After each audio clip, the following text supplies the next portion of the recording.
Carlos, cuando quieras. Vale, pues muchas gracias, tocayo, por la presentación. Bueno, pues como ha comentado Carlos, trabajo en GMV.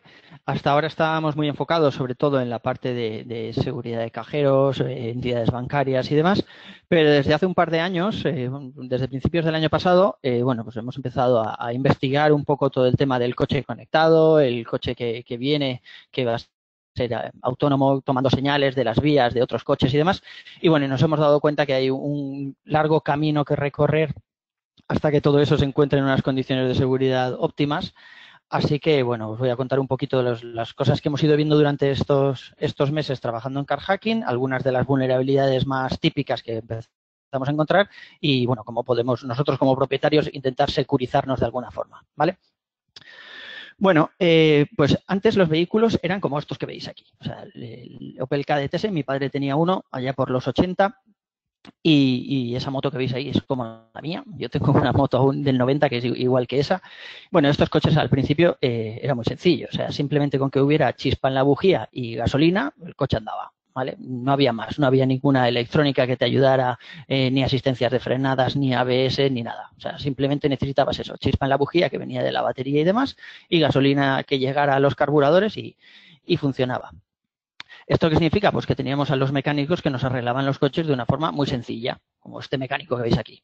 Este mecánico, es mi mecánico de siempre, y lo que hacía era eso, pues abría el motor, empezaba a oír el sonido del motor y con ese sonido o con lo que viera él un poco más, pues era capaz de detectar la avería y decirnos por dónde iban los tiros y lo que nos iba a costar, ¿no? Lo típico de esto va a ser la junta de la trócola, pues viene de esta época. Para que no me digan que soy machista, también tengo ahí la foto para las chicas que haya conectadas. Bueno, estos mecánicos simplemente hacían eso, ¿vale? Mecánica pura y dura. Ay, espera, que se me ha pasado una. Ahí. Pero después salieron lo que vienen siendo las ECUs, las centralitas de los coches. Son unas piezas como estas que veis aquí. El coche está compuesto por un montón de ellas, ahora luego lo veremos, y al final es una especie de ordenador. O sea, cada ECU se encarga de una de las tareas del coche, de los coches que tenemos ahora. Por ejemplo, hay coches que cuando pinchas una rueda te dicen que la rueda está perdiendo presión. Todo eso se encarga una ECU. Hay una ECU que está leyendo todo el rato la presión que le dan los sensores de la rueda y en caso de que esa presión cambie, pues nos envían una señal u otra, una centralita que al final hace pues eso, que se nos ilumine una señal en el cuadro como que tenemos una pérdida, ¿vale? ¿Y todo esto de cuándo salió? Pues las primeras EQs vienen de Mercedes-Benz del año 1980. O sea, fijaros si ha llovido desde entonces, no ha cambiado mucho, ahora lo veremos. Y precisamente ese es uno de los problemas que tenemos.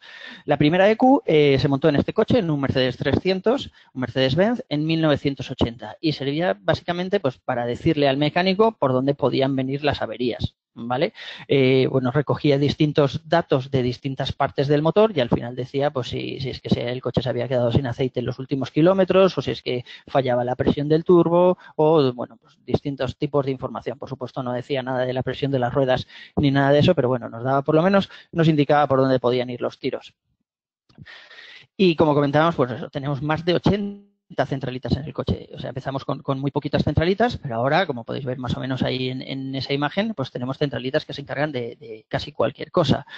Está centralizado todo en el infotainment. El infotainment es el navegador que llevan los coches modernos, ¿vale? O sea, esa radio que vemos ahí más grande de lo normal es porque ya no es solo una radio. O sea, ahora hace un montón de cosas y entre ellas, pues centralizar datos de las centralitas. De manera que, por ejemplo, si, no sé, si cambiamos la temperatura del interior del coche, pues nos llega a salir un mensaje ahí, una pantallita dentro de nuestro navegador que nos dice pues que se ha cambiado la temperatura, la nueva temperatura, etcétera. Bastante sencillo todo, pero bueno, bastante sencillo a la vista del usuario. ¿Qué hay por detrás de todo esto? Pues por detrás de todo esto hay terabytes de datos que se manejan entre las distintas centralitas. Es un envío de datos continuo y, bueno, pues ahora veremos qué problemas de seguridad tiene ese envío de datos que al final es como si fuese una red de ordenadores. El problema básico, tal y como comentábamos, es que el CAN bus fue diseñado hace 30 años. O sea, el CAN es la red por donde pasan todos estos datos. Todas las centralitas se conectan entre sí a través de la misma red. Y Cuando digo a través de la misma red, es a través de la misma red literalmente. O sea, no hay ni segmentación, ni VLANs, ni un cable físico para las centralitas que se encargan de las cosas del engine, o sea, del motor, todo la monitorización de todas las partes del motor, y otra, por ejemplo, yo qué sé, por si a los pasajeros de detrás les queremos poner una tele. No, todo va por el mismo bus. Con eso tenemos dos problemas. Primero, que está toda la información dentro del mismo bus y somos capaces de, pues eso, de leerla, ¿vale? Si conseguimos acceso a alguna de las partes del vehículo, y después que podemos llegar a saturar el bus. Tened en cuenta que es un bus muy antiguo, 8 bits, entonces 8 bits pues podríamos llegar a poner algún tipo de dispositivo que saturara todo este tráfico. Además, todo este tráfico no está cifrado, o sea, es tráfico en plano. ¿Por qué no está cifrado? Porque el tío que inventó el CAN bus pensó, vamos a ver, esto para que no me lo hackeen, lo mejor que puedo hacer es no documentarlo. Así que el CAN bus está sin documentar. Lo que pasa es que, claro, en los 80 no se oía hablar mucho de ingeniería inversa. Así que la funcionalidad esa de seguridad por oscuridad no parece que fue una buena idea. En cuanto tuvimos un poco más de conocimiento y conseguimos entrar a esa red del coche, pues fuimos capaces de discernir todos los datos que se mueven por él y cómo está pensado el CAN bus. ¿Cómo podemos acceder nosotros desde nuestro coche? O sea, cuando entramos en el coche, pues tenemos un puerto, como veis ahí en la imagen, ese puerto de color rosa, que puede estar en distintos sitios, pero normalmente está debajo del puesto de conducción, ¿vale?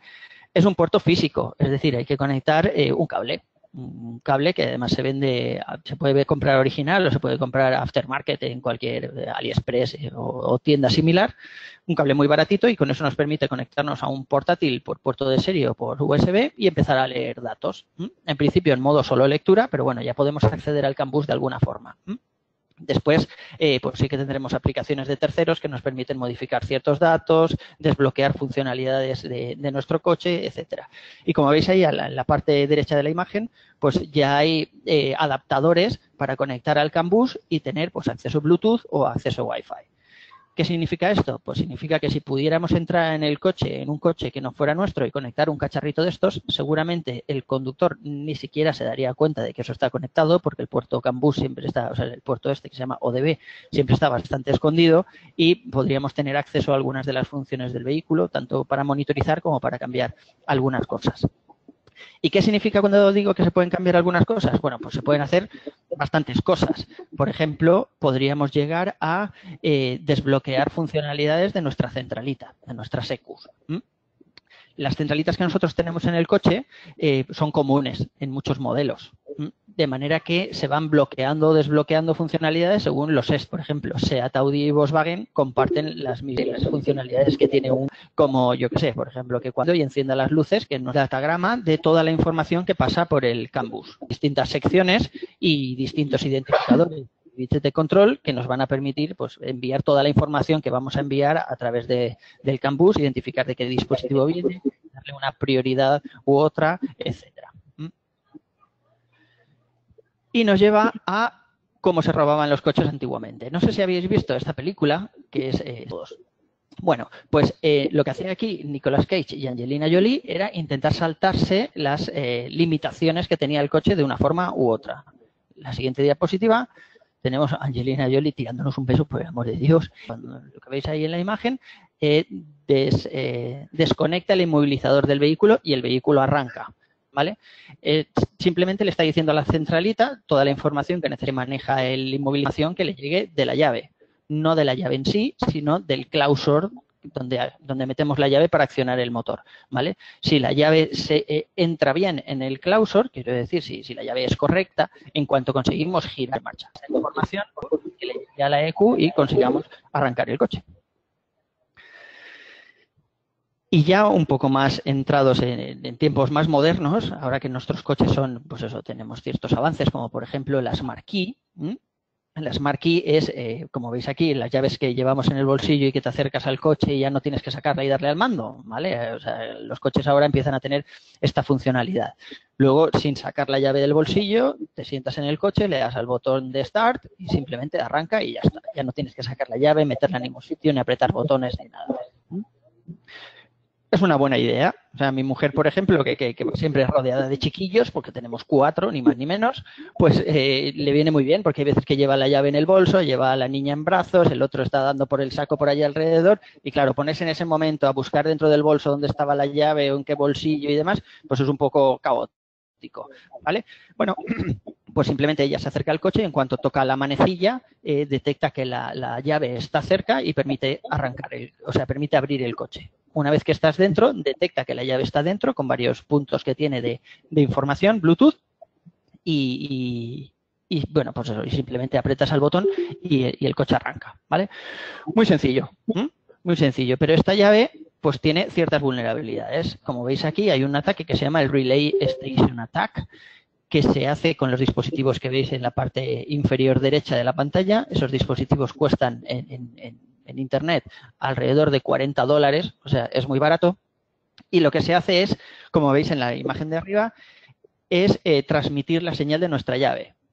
O sea, básicamente se acerca alguien a nosotros cuando estamos tomándonos un café, por ejemplo, ¿vale? En una cafetería, en un área de servicio, estamos tomándonos un café y tiene un dispositivo que permite ampliar la frecuencia que emite nuestra llave.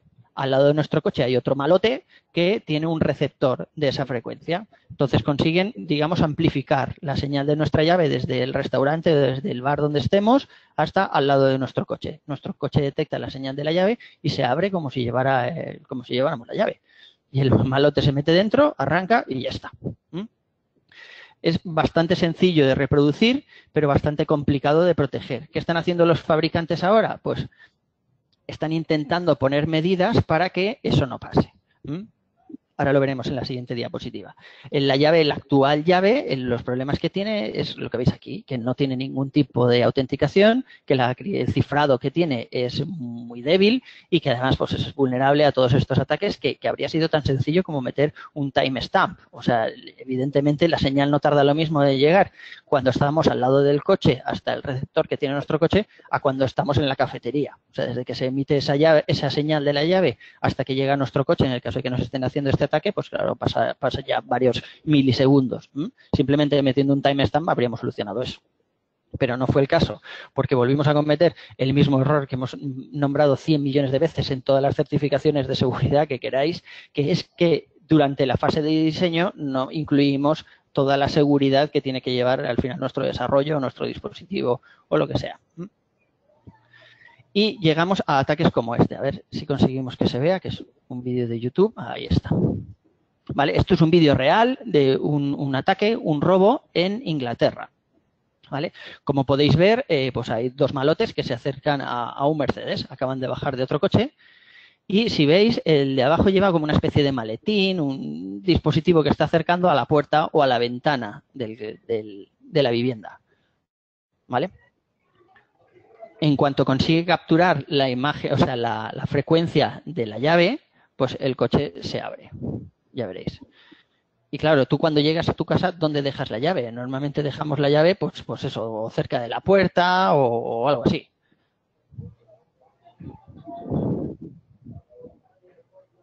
¿Vale? Está moviendo la antena y ahí ya está. Pues el coche ha detectado que la llave ya está cerca y lo abre. Carlos, me temo que el vídeo no se ve. Ah, ¿no se ve? No. Vaya, pues luego os envío el enlace. Perfecto. No sé por qué no se ve. Debería estar aquí, pero bueno. Bueno, pues vale, lo paro y seguimos. Básicamente es eso, o sea, básicamente es dos ladrones que van encapuchados que se acercan a un coche y consiguen capturar la frecuencia desde dentro de la casa. O sea, ni siquiera necesitan entrar en la vivienda o hacer que el dueño salga para algo, nada. Simplemente son capaces de amplificar la frecuencia de la llave de dentro de la casa y sacarla fuera donde está el coche. ¿Qué solución nos dan los fabricantes? Pues esta tan graciosa que veis aquí. O sea, nos dicen que metamos nuestra llave en una jaula de Faraday. En este caso, una billetera como las que se utilizan para que no, pues eso, para que no poder hacer pagos con Keyless, o sea, con Smart Cards y demás, ¿vale? Otros fabricantes son más graciosos y te dan la opción de desactivar por completo el sistema o incluso algunos recomiendan meter la llave en papel de aluminio cada vez que no la vayas a utilizar. ¿Por qué? Porque no hay ninguna posibilidad actualmente de poder minimizar ese ataque, ¿vale? No podemos poner ningún control para evitar el ataque. O sea, las llaves ya están mal hechas en su diseño inicial y ahora pues tienen un coste muy grande llamar a revisión a todos los coches que tienen ese tipo de dispositivos y sustituirles el dispositivo de la puerta o la llave por otro mecanismo que haga las cosas de una forma diferente. Es bastante complicado y, por supuesto, bastante caro. Así que simplemente pues te dan alguna solución de estas de risa y ya está. Además, también podemos hacer otras cosas. O sea, hoy en día, que como ya hemos dicho, está toda la información centralizada en nuestro navegador, ¿vale? En la pantallita que tenemos en nuestro coche. Y cuando digo toda, es toda, ahora os cuento, podemos hacer un análisis forense del vehículo. ¿Qué significa esto? Pues que en un caso de que haya un accidente, por ejemplo, o un accidente, o un robo de coches, o yo qué sé, o que haya alguien sospechoso de haber hecho algo con su coche, ¿vale? Cualquier incidente que tenga implicado un vehículo, es posible hacer un análisis forense de ese navegador, ¿vale? Como veis en la imagen de abajo, tenemos pues todos los puntos por los que ha pasado ese coche.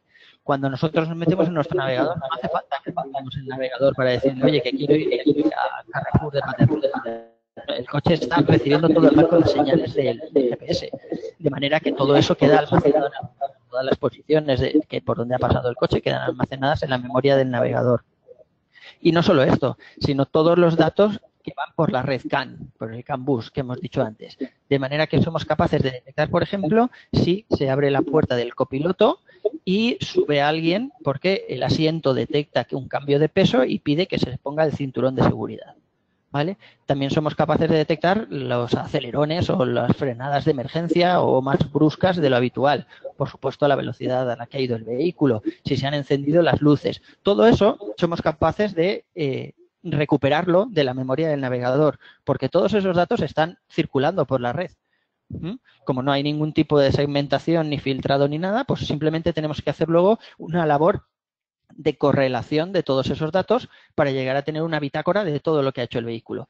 Y cuando digo de todo, es exactamente de todo. O sea, podemos saber a qué hora lo has cogido desde tu casa, a qué hora has llegado al destino, por dónde has pasado, las veces que has parado, si ha subido a alguien, si ha bajado a alguien del vehículo, ¿vale? Pero además con los nuevos sistemas que se conectan a tu teléfono móvil, tanto por Bluetooth como por cable, en el caso del CarPlay de Apple o de Android Auto, si durante el trayecto has recibido algún tipo de mensaje o de llamada o algo así, todo eso también queda almacenado en la memoria del navegador, ¿vale?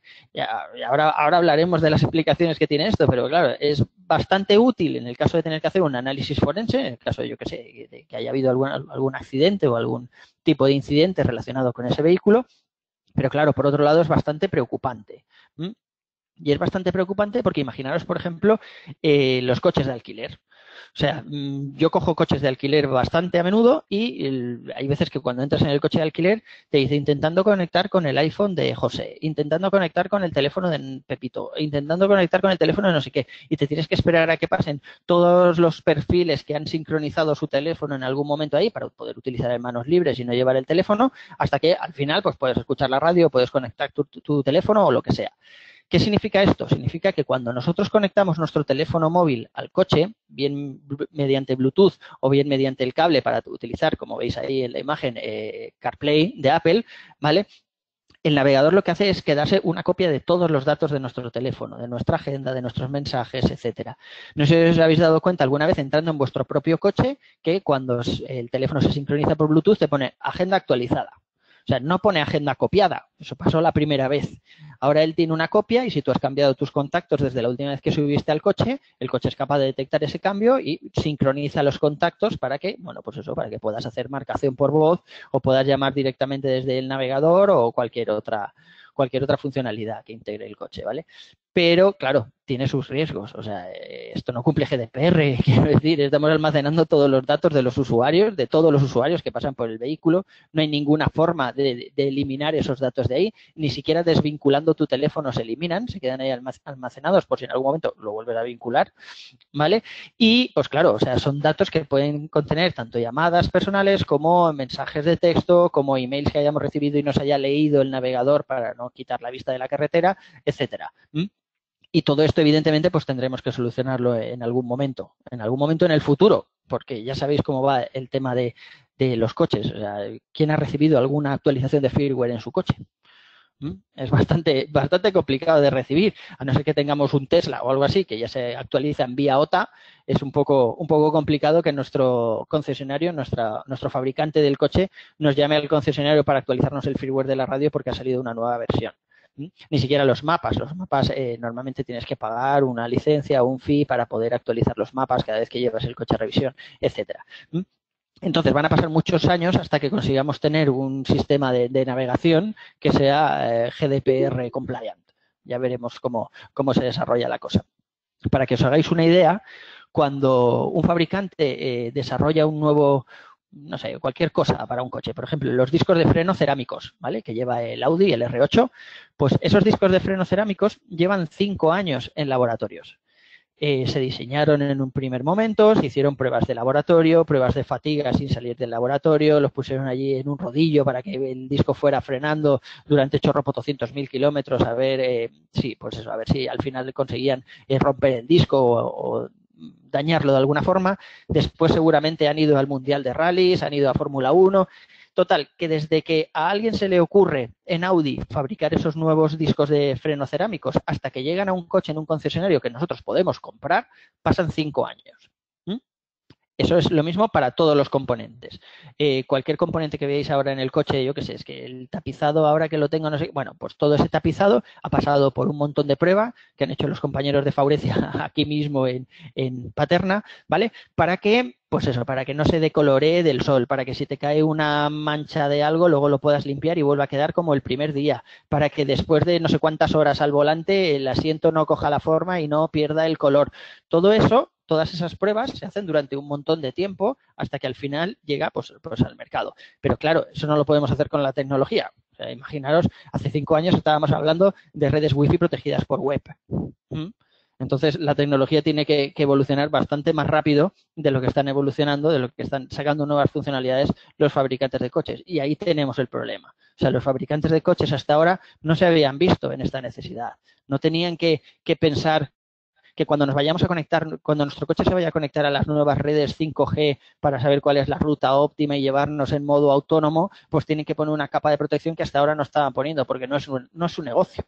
Eso ya se encargará pues el operador o Vodafone o Telefónica o quien sea el que al final ponga las balizas que utilizarán los coches autónomos para ir recibiendo información en tiempo real de la vía. Pero todos los fabricantes pues tienen el tema de seguridad aún un poco olvidado. Para que veáis un poco cómo han ido evolucionando las amenazas, pero un momentito voy a beber agua. Bueno, pues los primeros ataques los llevamos viendo desde 2010. O sea, desde 2010, fijaros si hace años ya había pues cierto tipo de ataques. O sea, por ejemplo, una empresa de alquiler de coches despidieron a un empleado que trabajaba en esa empresa de alquiler y estos coches tenían un sistema que podían bloquearlos a distancia en el caso de que, de que no se haya pagado el mantenimiento o no se requiera renovar el contrato, lo que sea, ¿no? Podían pararlos. Bueno, pues el empleado cuando fue despedido, lo que hizo fue parar remotamente más de 100 coches que estaban en ese momento en alquiler, ¿vale? O sea, activando el inmovilizador electrónico. Eso fue en 2010.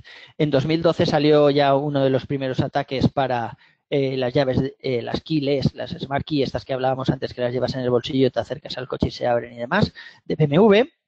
Luego, en 2013, también se publicó un paper contra Volkswagen. Bueno, no era contra Volkswagen, era una vulnerabilidad que tenían los Volkswagen, que además Volkswagen censuró, que era que, bueno, de alguna forma habían conseguido las root key con las que se genera el cifrado, no el cifrado, sino la llave, la key, con la que nosotros luego podemos abrir el coche, ¿vale? O sea, la key que genera todas esas frecuencias que nosotros cuando le damos al botón del coche podemos abrir la puerta. Bueno, y al final se vieron que había un total de muy poquitas en todo el mundo y que era posible, mediante un ataque de fuerza bruta. Acaban de pasar por detrás de mí mis compañeros haciendo el tolai. No les hagáis ni caso. Les he dicho que no se pongan porno alemán, que era lo único que les pedía, pero que podían hacer el tolai todo lo que quisieran. Bueno. Y luego hasta los ataques más modernitos, como veis ahí, en 2015, por ejemplo, hackearon un Tesla Model S. y consiguieron hacer un ataque remoto completamente, ¿vale? Fue un ataque espectacular por unos chinos por un laboratorio chino, que al final lo que consiguieron fue encontrar un CODI en el firmware de una de las partes del Tesla. O sea, fijaos hasta dónde llega el nivel de sofisticación. Es espectacular poder encontrar un 0-day en un firmware que se supone que está revisado, basado en Linux y demás. Actualmente, bueno, pues también encontramos más vulnerabilidades. Hasta hace poquito, el mismo laboratorio que encontró el problema en el Tesla sacó varias vulnerabilidades que afectaban a coches de la marca BMW, que permitían tener acceso total al vehículo, activar los frenos, etcétera. Y ahora se empieza a hablar ya de ataques de ransomware.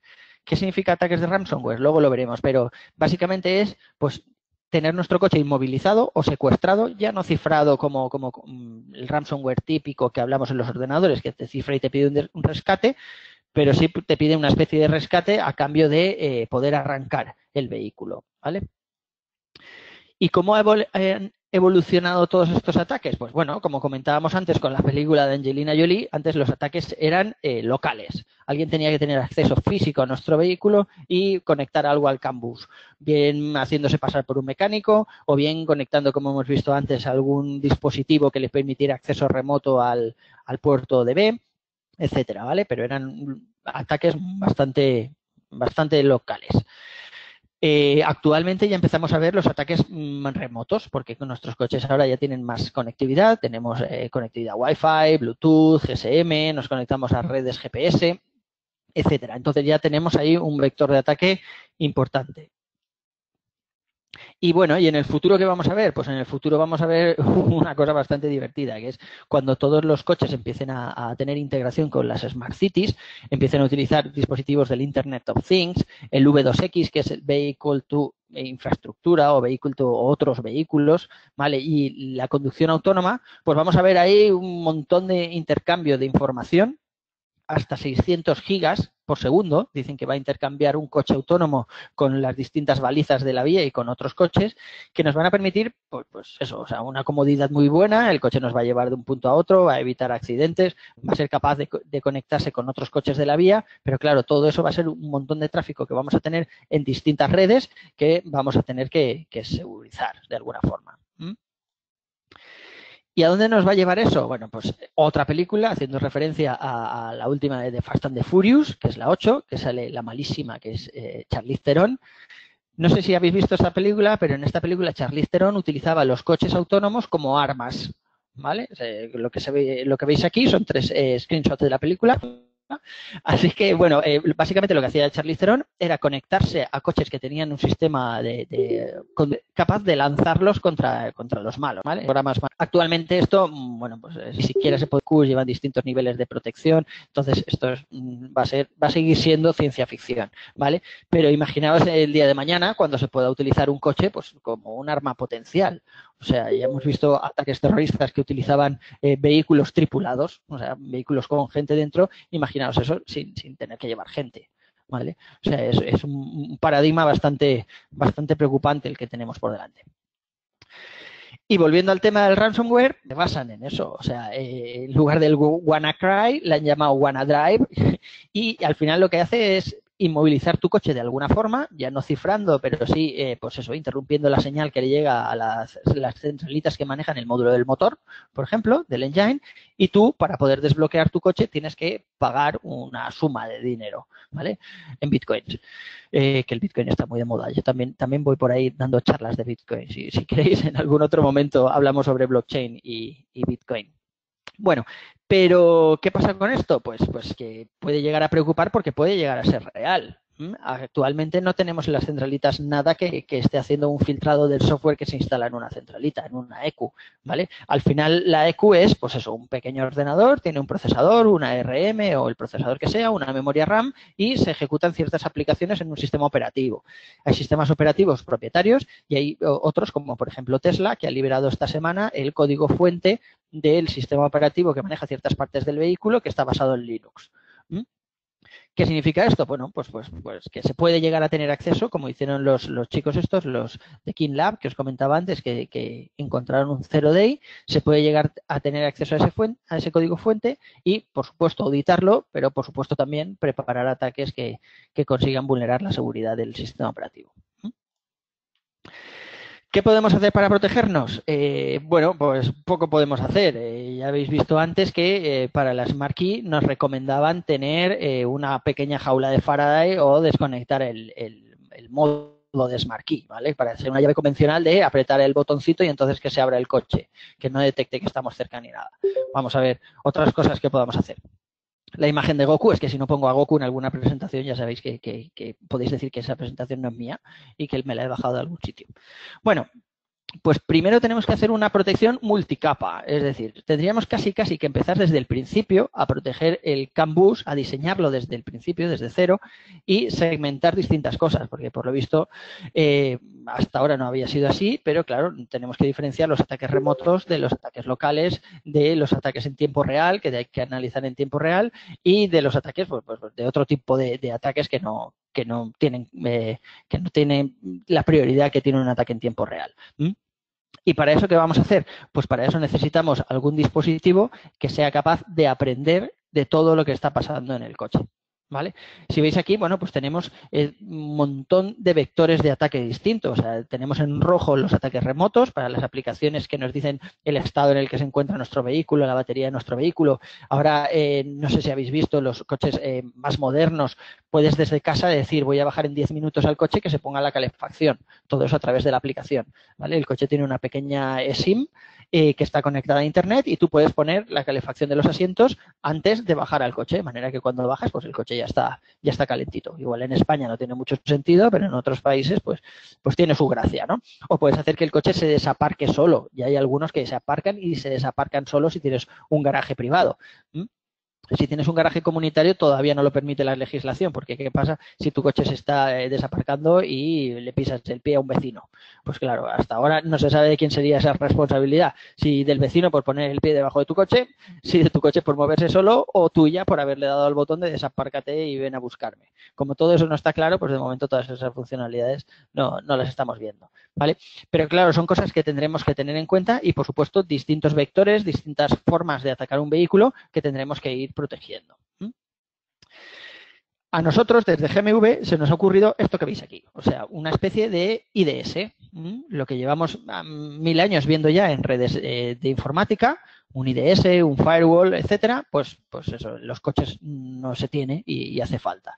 Y al final el IDS que tenemos nosotros en GMV, que aún estamos en fase de pruebas, pues hace eso. Básicamente está mirando todos los paquetes que pasan por el bus, por el CAN bus, y es capaz de discriminar los paquetes que sean un ataque. Esto que puede parecer más o menos sencillo es bastante complicado, porque claro, tenemos que basarnos en algoritmos de Machine Learning. Y para entrenar esos algoritmos hay que hacer muchas horas de conducción y muchas pruebas.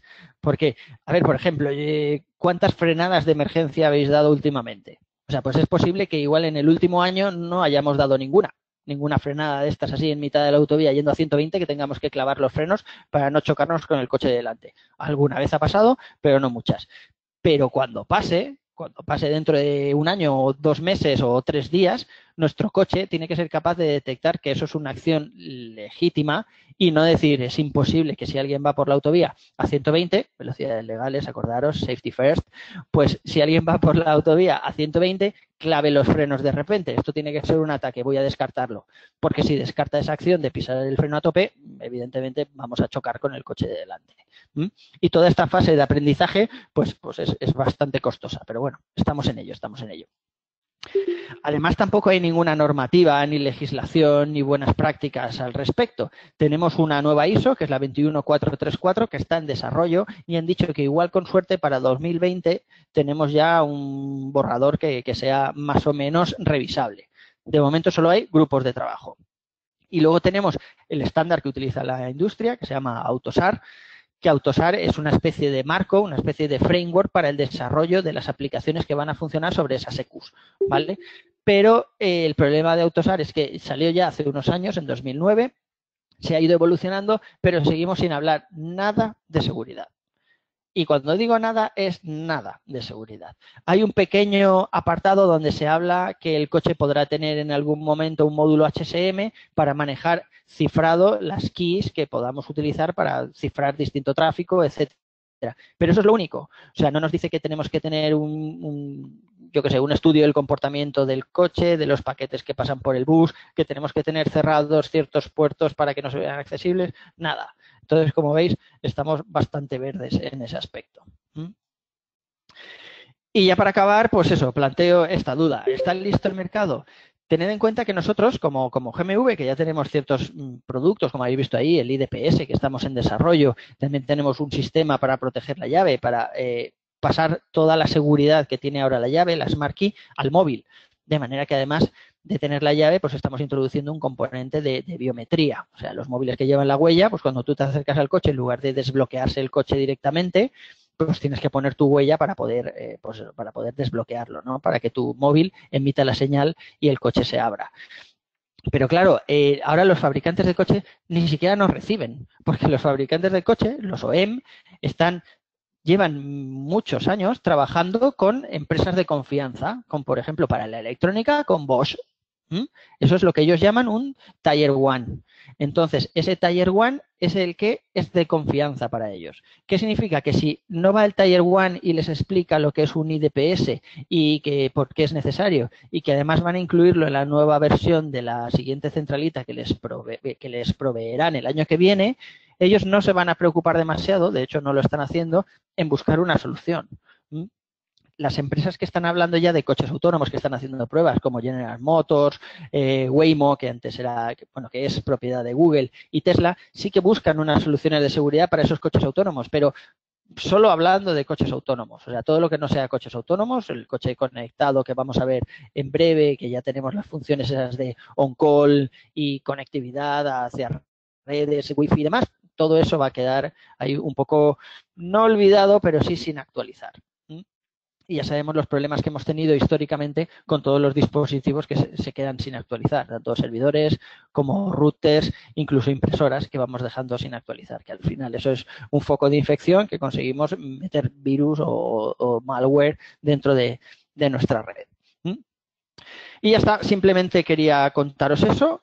Si todo sale bien, hemos presentado un paper para hablar en la RUTED de este año, donde ya presentaremos algún ataque un poco más técnico, pero de momento los fabricantes involucrados no dejan.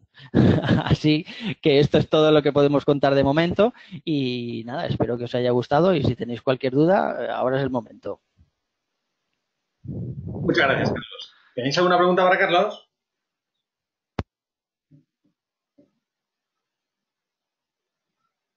Yo tengo una pregunta, Carlos. Venga. A ver, ya no los fabricantes, tal cual, ¿vale? Sino estos proveedores que proveen de funcionalidades extra a los vehículos, tal como, yo qué sé, el tema del asiento que se calienta solo, el tema de el acelerador que va de forma eléctrica acelerando de forma controlada, como los espejos retrovisores que no son espejos, que son cámaras que todavía hay que homologarlas y que pronto estarán en, ¿vale? Ese tipo de proveedores también son tan poco conscientes del tema de la seguridad como los fabricantes. Sí, es así, por desgracia es así. Ellos son los que ya les están empezando a ver las orejas al lobo y están ya ayudando un poco en la labor de concienciación al fabricante, pero siguen sin presupuesto. O sea, nadie les ha asignado una partida para eso. Empezamos a ver algún proyecto de estos del Horizonte 2020 que quieren meterse en temas de ciberseguridad en el coche, pero nada. De hecho, ahora que comentas lo de los retrovisores que son cámaras, hace poquito tuvimos una oportunidad para colaborar en un Tier 1 que estaba haciendo eso. O sea, estaba diseñando el dispositivo que va a manejar la cámara, ¿vale? En España aún tenemos un problema y es que la legislación no permite tener esa cámara. O sea, aún tienes que tener un retrovisor físico si tu coche supera los 60 kilómetros por hora. Y si lo supera, tienes que tener dos. O sea, hasta 60 kilómetros por hora un retrovisor y a partir de 60, dos retrovisores. ¿Vale? Pero todavía no podemos poner una cámara. Bueno, pues esta gente está ya en esa labor de diseño de cómo será la cámara, que puedas ver, dónde poner la pantallita para ver los coches que vienen y demás.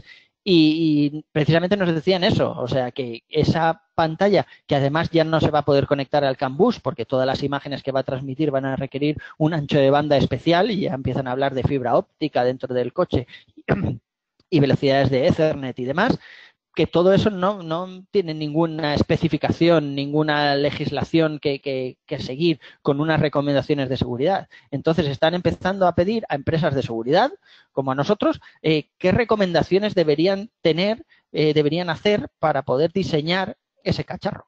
O sea, lo bueno es que están aún en la fase de diseño, pero lo malo es que no tienen ni idea. Entonces, tenemos un futuro bastante divertido por delante, pero por supuesto que va a ser muy duro. ¿Alguna pregunta más para Carlos?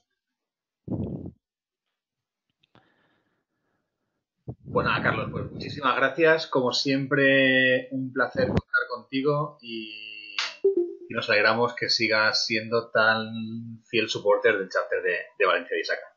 Un abrazo, Tocayo. Venga, muchas gracias a vosotros por invitarme. Nos vemos a la siguiente.